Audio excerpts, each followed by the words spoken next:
They came from the east, he said. A pot of malt ersatz coffee stood steaming on the table between us. We both took it black. Fearsome warriors on horseback they were, a fierce barbarian horde, the most lethal mercenary tribe to plunder and pillage Europe for centuries.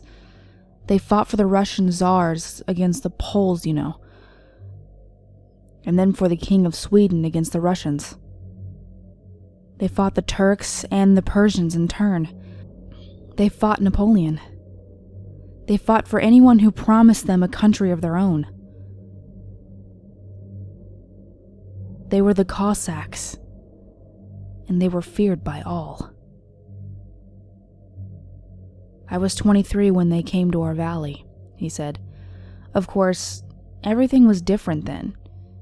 It was 60 years ago, after all. I looked out the window, the crags of the Dolomite Mountains looming over the valley below us, shadowy in the twilight. Their house was perched on the steep edge of a tree line, one of 10 clusters around a small church. Barring indoor plumbing and electricity, time already seemed to have stood still. A city girl meeting her boyfriend's parents for the first time. I had been startled by a sheep peering into the bathroom window that morning. I was one of the only boys left in Lienz. At the beginning, all my friends volunteered, and I was eager to fight too, of course. But the army didn't take me because of a goiter. Years later, it was different. They were rounding up everyone they could get their hands on. Boys of 12, 13, grandfathers. I would have been drafted except for a tractor accident on my father's farm. I looked at his blunt carpenter's hands, folded on the checked tablecloth, and I wondered if his father had been equally capable and practical-minded enough to manufacture a minor glitch in his machinery when called for. The fighting was all but over. The war had been lost years ago. Now everyone left alive was fleeing west, trying to outrun the Soviets and reach the Allied zones. American was best, of course, but we all trusted the British too, all the time. What did you know, I wondered, and when? What of your neighbors? Did you believe the propaganda in the papers, on the radio? Did your priest preach the sacred duty to the fatherland? Did your mayor hang swastika with pride? Growing up in Austria, you are taught to respect your elders. But whenever I see someone of that generation, I always ask myself, what did you do to survive? Or rather, what did you not? Stalin had it in for the Cossacks especially. They had been vicious in battle against the resistance partisans, and they hated the Soviets. It was 1945 when they fled to Yugoslavia. They fought their way through to the British, who put them in internment camps here on the River Drau. Enemy combatants, you see. Prisoners of war who surrendered voluntarily. What did they look like? The men? I asked. Men.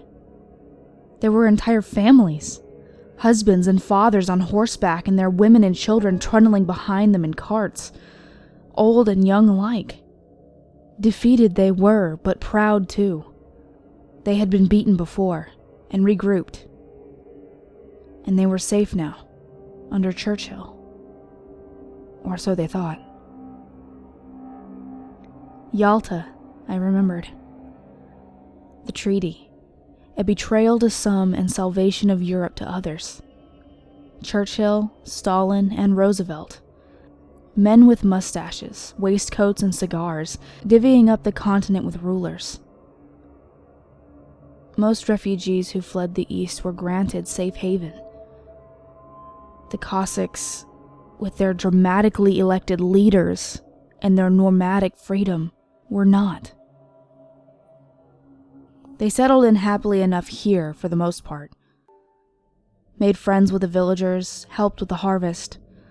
They were waiting to see where Churchill would resettle them. Perhaps they would have been happy to stay. They certainly didn't bother us. But they were to be sent to Russia to face execution. Cattle cars came to the train station, this time by the British. Soldiers encircled the valley, the intimate camp, trying to round them up. We could hear them all the way up the mountain. The screaming. Men, women, horses, mothers threw their babies into the river to drown and jumped in after them. Men cut their wrists as the soldiers dragged them toward the train tracks, trails of blood wending behind them. "And you heard this?" I asked. "You saw?" "Yes. Yes." A long silence. We gaze out the window to the mountains beyond, as if listening for echoes.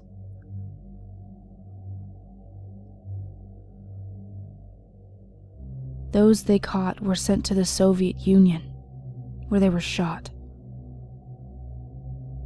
The communists executed men, women, and children alike.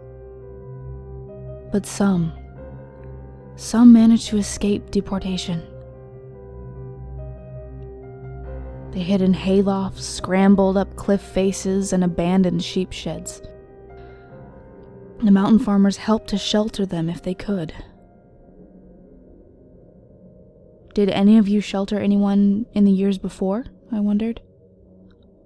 Other refugees, perhaps, the very partisans hunted by the Cossacks and the Nazis? There had been only one Jewish family in the town of Lienz before the war, or so I'd read, and not one of them survived. But most of them, he continued, ran away and hid in caves. The British spent months clambering about the mountains, searching for the ones that got away. He chuckled briefly. Those caves. Some of them are crevices, narrow slits between rock faces, some with no bigger than holes. Tricky to climb into, but even more difficult to get out again. Cossack holes, we call them to this day, when we talk about them at all. He paused. I wished for a cigarette. Because some of the holes aren't empty. We had archaeologists here last summer, searching for remnants. A medal here, a belt buckle there.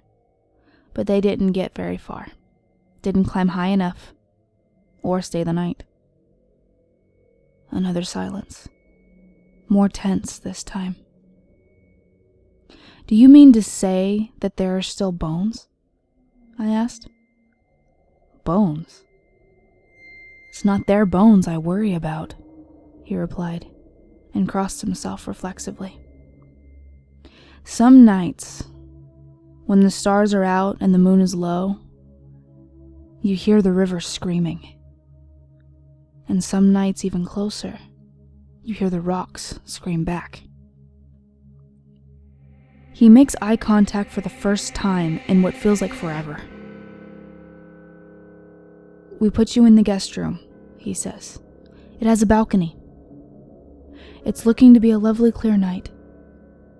I dutifully assured him that it was a lovely room, careful not to mention that I've taken down various crosses and icons hung from the walls, a constant reminder of my status as godless city girl, evil influence on beloved son. He grunts assent and, rising from his chair, bids me a good night. I'd lock the windows and doors before turning in if I were you.